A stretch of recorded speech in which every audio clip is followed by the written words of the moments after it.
माँ की ममता की दर्द भरी कहानी। प्राचीन काल की बात है। एक गांव में एक परिवार सुख से अपना जीवन व्यतीत कर रहा था। उस परिवार में केवल पति पत्नी थे। समय बीतता गया, उनके घर में कोई बच्चा पैदा नहीं हुआ, इसलिए हमेशा पति पत्नी दुखी रहते थे। लेकिन कुछ समय बाद धीरे धीरे समय चक्र बदल गया।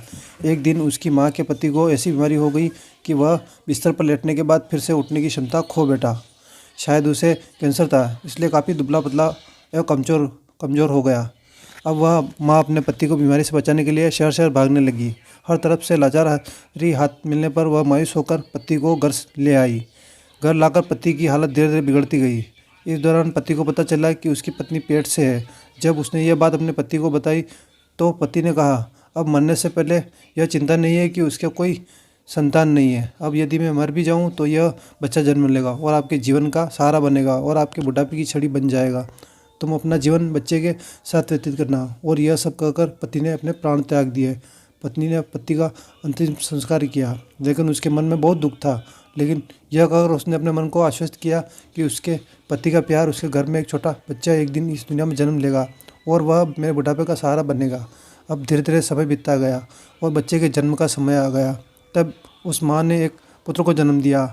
माँ पूरी तरह से उन पर निर्भर थी और बच्चे का पालन पोषण करती रहती थी। धीरे धीरे अब उनका बेटा 5 साल का हो गया, इसलिए माँ ने अपने बेटे को एक स्कूल में पढ़ने के लिए भेज दिया। माँ की ममता विलक्षण होती है, इसलिए माँ अपने बेटे से बहुत प्यार करती थी।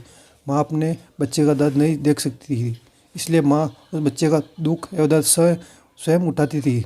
अमीर लोगों को घरों में काम करके कुछ पैसे बचाती थी। वह बेटे की हर मांग पूरी करती थी। धीरे धीरे बेटा बड़ा हुआ और उसने उसे गाँव से बाहर शहर पढ़ने के लिए भेज दिया। बेटा भी मन लगाकर पढ़ाई करने लगा और एक दिन वह एक बड़ा अधिकारी बन गया। जब माँ को इस बात का पता चला तो वह बहुत खुश हुई कि उसके जीवन के सभी संकट अब उसके बेटे द्वारा काट दिए जाएंगे। बेटा अब गांव से दूर रहने लगा और आत्मविश्वास से अपना काम करने लगा। समय बीतता गया। नौकरी को अधिक समय देने के कारण बेटे का अपनी माँ के प्रति लगाव कम होता गया और वह अपनी माँ को लगभग भूल चुका था। उसे वहाँ एक लड़की से प्यार हो गया। जब उसने लड़की को अपनी माँ के बारे में बताया तो लड़की ने कहा, अगर वह यह सब अपनी माँ को बताएगा तो वह हमारी शादी के लिए तैयार नहीं होगी। इसलिए उसने बिना बताए माँ को शादी कर ली और लड़की ने अपने माता पिता से मिलकर शादी कर ली। अब वह बेटा अपनी पत्नी से के प्यार में इतना फंस गया कि वह अपनी माँ के सारे कष्ट भूल गया। जब उसकी माँ को इस बात का पता चला तो वह उससे बहुत दुख होगा, लेकिन वह यह सोचकर अपनी माँ अपने मन को समझ लेती कि एक दिन उसका बेटा जरूर आएगा। समय बीतता रहा।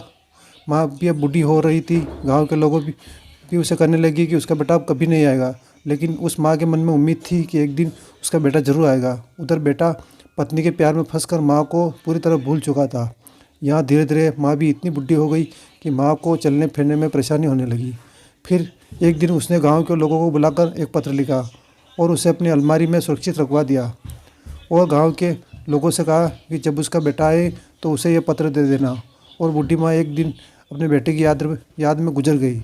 इधर एक दिन उसी बात को लेकर उसके बेटे और उनकी पत्नी का झगड़ा हो गया और उसकी पत्नी ने उसे हमेशा के लिए छोड़ दिया। अब बेटे को अपनी माँ की याद आई और एक दिन वह गांव आया। गांव में आकर उसे पता चला कि उसकी माँ अब इस दुनिया में नहीं रही और लोगों ने उससे बहुत भला बुरा भी कहा कि तेरी माँ तेरी याद में मर गई, तुम्हारे नाम की एक चिट्ठी रह गई। बेटे ने जब वह चिट्ठी खोल कर देखी तो उस चिट्ठी में माँ के उस दर्द भरे जीवन का सारा दर्द लिखा था और अंत में लिखा था कि बेटा, अगर मेरे कारण से आपके पारिवारिक जीवन में कोई बाधा आती है तो मैं जीवन भर आपसे अलग रहूँगी। अब बेटे को अपनी माँ के प्यार का एहसास हुआ और उसने अपनी गलती का पश्चाताप किया। कैसे माँ का साथ जीवन में अनमोल होता है, क्योंकि माँ का प्यार निस्वार्थ रहित होता है। निष्कर्ष दोस्तों, एक माँ की ममता के बारे में कुछ नहीं कहा जा सकता। माँ का प्यार निस्वार्थ होता है और बाकी सभी भाई बहन का प्यार भी स्वार्थ से अछूता होता है। माँ और पिता के अलावा दूसरे लोग किसी न किसी स्वार्थ से प्यार करते हैं। एक लाइक माँ के लिए।